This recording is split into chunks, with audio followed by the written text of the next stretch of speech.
सब भाई भजे राम सब काम विभु। मन सब नहीं मिला है राम का भजन करने के लिए। सब काम विहाई मतलब सब कामों को छोड़कर, सब बातें सब कामनाओं को छोड़कर भजन के बदले सांसारिक कामना न हो। भजन के बदले मोक्ष की कामना कि हम सदा के लिए दुखों से छूट जाए, फिर संसार चक्र में नहीं आ।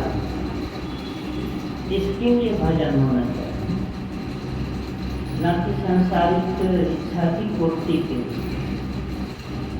सांसारिक इच्छा की पूर्ति तो भजन करने वाले को होती ही है कि भगवान की स्वयं की जिम्मेदारी योग क्षम वहन में। भगवान कृष्ण ने कहा है कि मैं भक्त का योग क्षम वहन करता हूँ। योग क्षम का मतलब हुआ जो जिस चीज की आवश्यकता है उसकी पूर्ति करना, और क्षेम का मतलब है उसकी रक्षा करना। तो यह प्रतिज्ञा भगवान की है कि जो मेरी भक्ति करता है उसका योग है मैं वहन करता हूँ।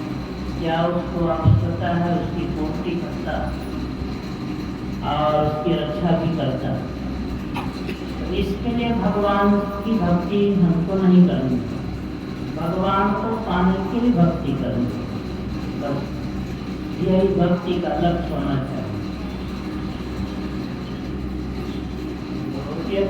इसी के लिए मनुष्य का शरीर मिला। मनुष्य शरीर पाकर यदि ऐसा करते, भगवान की भक्ति करते हैं, तो समझिए कि हम जीवित हैं, जीवन में हैं।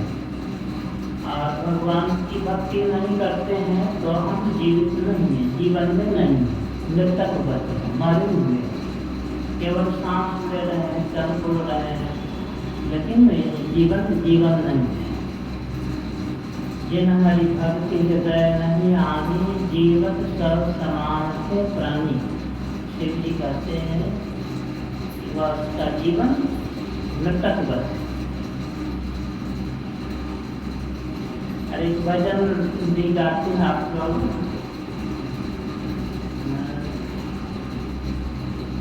जीवन है बेकार भजन की दुनिया में।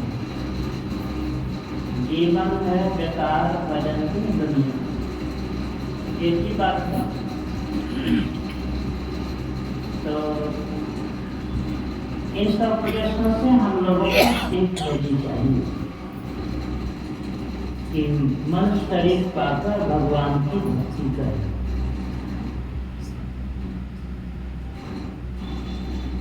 और यह करते भी है,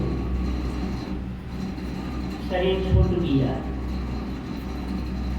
तो समझिए कि जीवन सफल हुआ।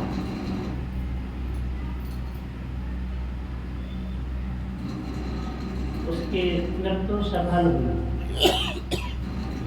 संत कबीर साहब कहते हैं कि भक्त मरे क्या रोइए, जो अपनों घर जाए, रोइए सांपत बापुरो, जो हाथों हाथ बिका। भक्त मर जाए तो उसके लिए कोई अफसोस नहीं। अफसोस उसके लिए जो मनुष्य शरीर पाकर भक्ति नहीं की और वह मर गया,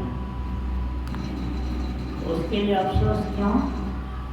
इसीलिए कि वो उसको अब फिर मनुष्य का शरीर नहीं मिलेगा।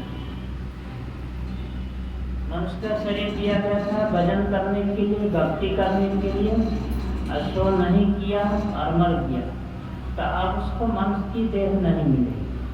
अब वह देह मिलेगी जिस देह से भजन नहीं होता, भक्ति नहीं होती, अर्थात पशु पक्षी कीट पतंग आदि का शरीर मिलेगा। सब शास्त्र सब बड़े लोगों का ये कहना है। तो कबीर साहब उनके लिए अफसोस करते हैं कि जो मनुष्य का शरीर पाकर और भजन नहीं किया और मरकर नीचे शरीर में चला गया, कितना अफसोस की बात उसके लिए। जिस शरीर को पाने के लिए देवता लोग भी ललायित हैं कि हमको भी मनुष्य का शरीर मिलता है तो हम भजन करके मुक्ति को प्राप्त करते हैं, क्योंकि देव शरीर से मुक्ति भजन नहीं होता है और मुक्ति नहीं मिलती। भजन मनुष्य शरीर से ही होता है और भजन से ही मुक्ति मिलती है। तो इसीलिए देवता लोग भी मनुष्य शरीर से आते हैं कि मनुष्य शरीर से भजन करके हम आवागमन के चक्र से छोड़। इसका मतलब भी यही हुआ कि देवता लोग भी आवागमन के अंदर है, आवागमन के अंदर है, दुखों के अंदर है। तो